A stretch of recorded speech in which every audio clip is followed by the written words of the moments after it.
Hey everybody, it's Brooke with The Buttered Home and welcome to my messy kitchen. Today we have a real treat for you.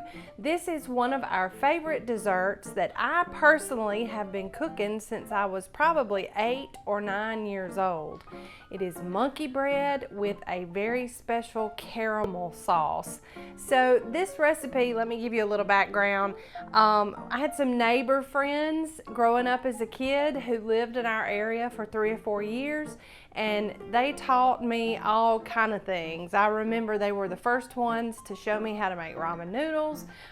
They also made this monkey bread recipe quite regularly, so much so that me and 2 or 3 of my other friends that we all used to run around together with all memorized the recipe and grew up making it. So this is what I consider to be an heirloom recipe, starting with my 8, 9-year-old friends that I have now passed down to my kids that they love as well. This monkey bread is so easy, and we're going to show you how to dress it up just a little bit today.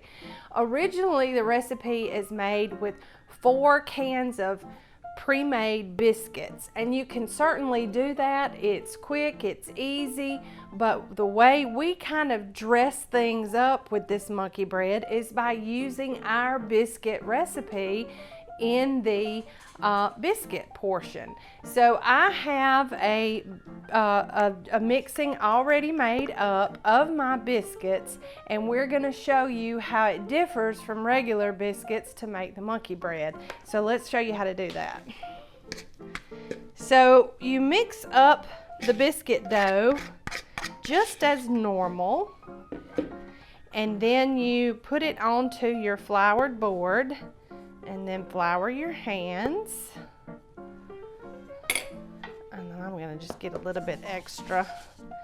And then we just take it, and just like we do with biscuits, we kind of push it into a little mound. And this is the same with biscuits. You don't want to overwork your dough too much. So I do the same little fold method that I do with my regular biscuits, and fold it over onto itself, and then once again, and then smush it down, and then smush it back out. I turn it over, kind of wipe some of that excess dough off, and I do the tri-fold maneuver one more time, just like I do with my regular biscuits, to create those wonderful, beautiful layers.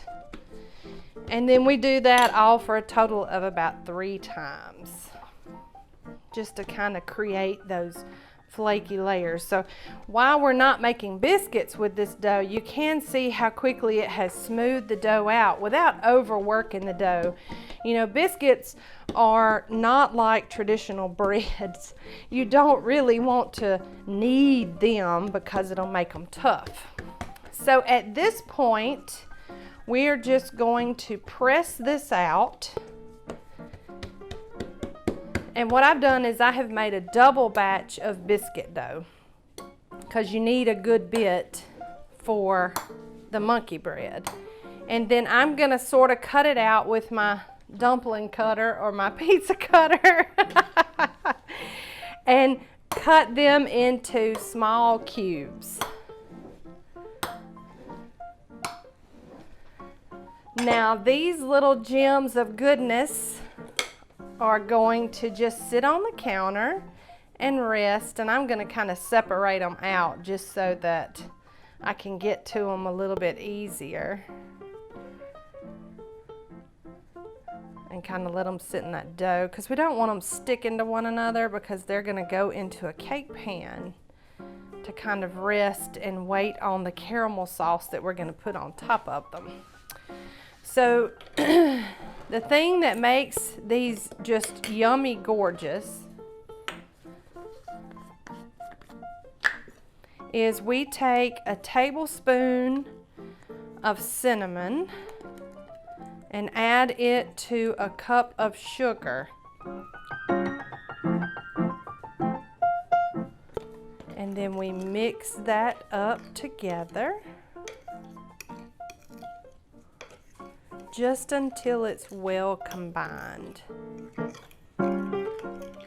Now, I traditionally make this in a pound cake pan or a bundt pan.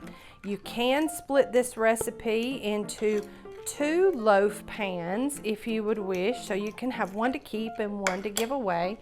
And I have these beautiful little bundt pans here that are a little smaller than normal size. And I'm just going to spray them really well and set them to the side. Then we're going to take our biscuit pieces and we are going to roll them in this cinnamon sugar mixture until they're good and covered.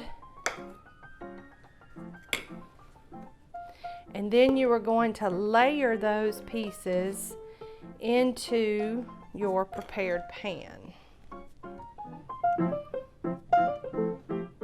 Now, while we're doing this, we are going to start on low to medium heat, 2/3 cup of butter and 2/3 cup of brown sugar,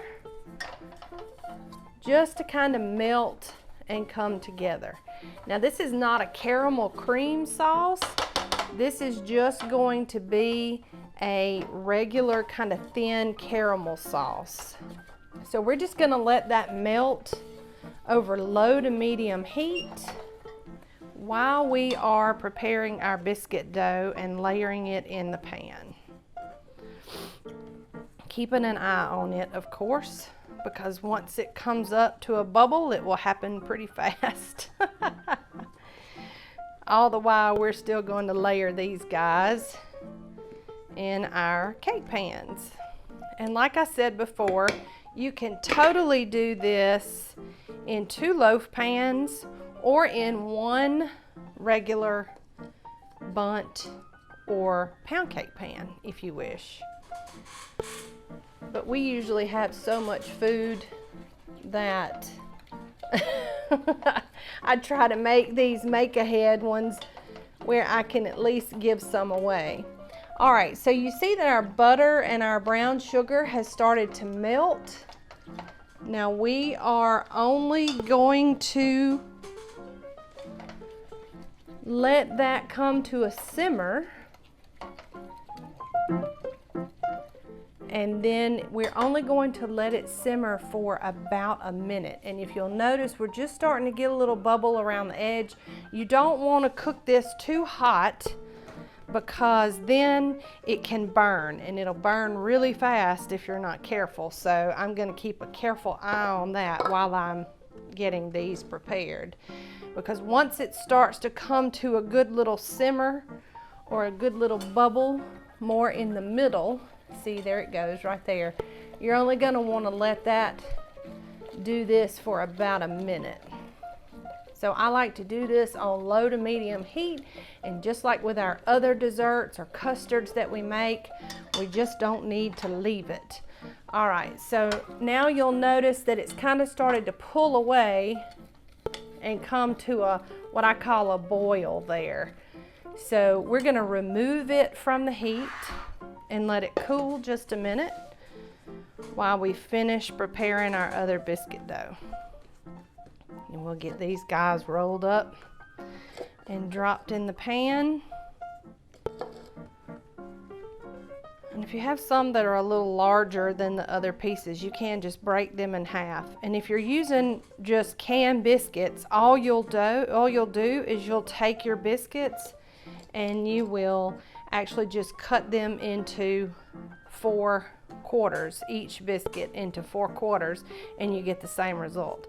I like using the homemade biscuit dough though, because it adds an authenticity to this and makes it just very yummy and delicious. So you have a lot of leftover sugar and cinnamon, so we're just going to take that we have left, along with a guy that jumped out of the pool. We're going to pop him back in there. And then we're just going to put that over the top. Once we pour this caramel mixture over top, it's going to be kind of the glue that holds things together. but adding this cinnamon and sugar in here helps it kind of crystallize as well. So we have our oven preheated to 350 degrees. Then we're going to take our caramel icing, or our caramel sauce if you will, and pour that right over the top. And what will happen is this will continue to liquefy as they cook in the oven, and will seep down and get in good in the bottom of the pan, and it will make a beautiful caramel sauce over what will be the top of these gorgeous monkey breads. So these will go into a 350 degree oven for about 40 to 45 minutes. Then we'll take them out. We'll let them cool for about 15 to 20 minutes in the pan. Then we'll turn them out and we will show you what a gorgeous creation they really are. So stay tuned. We'll be right back. Hey everybody, we are back. We have finished our 40-minute cook time and we have turned these guys out and they are beautiful. We're going to show you really quickly what they look like. Well, I've already gotten into one, but we're going to show you really quickly what they look like. And they are just this beautiful little bundt cake. Now, depending on what kind of pan you use, you know, everything is turned out all pretty and bonded together. You can do one of two things. You can slice it into individual pieces, or you can simply pick it apart. We like to just kind of pick it apart so it ends up being almost like donut holes, and it's coming apart on me. I just threw one across the room. But nonetheless, no matter how you slice it or pick at it, it is absolutely delicious. That cinnamon and sugar along with that caramel sauce have created just this crunchy, beautiful outer shell, and the inside is still this tender, buttery biscuit. And you're going to get that result whether you use canned biscuits or if you use a homemade biscuit recipe. In my opinion, the homemade biscuit recipe just adds another level of decadence to this recipe, and my folks love it. They don't care if I use canned biscuits or not, and your folks will probably feel the same way. So just like all of our other recipes, this one is modifiable. You can add pecans to it. That's really nice. If your people like nuts in it, mine do not, so I leave it out, but pecans in it is absolutely fabulous. I've had it that way before too. You can also add a cream cheese drizzle icing to it to make it more like a cinnamon roll if you wish. There's all kind of different ideas that you can do to make this an even more over the top dessert than it already is. I have even taken fresh strawberries and put them in the middle of the cake and drizzled chocolate over it. There's all kind of things you can do that take it from great to more great. Nonetheless, this is an heirloom recipe that you will want to pass down to your kids and grandkids as well too. It's a lot of fun to get kids in the kitchen and make this together. I myself learned to make it as a kid and taught my girls whenever they were a kid how to make it too. So for this recipe and many more like it, we hope that you'll take the time to visit thebutteredhome.com and check out all of our great Southern heirloom recipes that we have there. If you're not already, be sure that you hit the subscribe button here at YouTube and subscribe to our channel and ding the bell so that you can be notified whenever we post new videos like this one.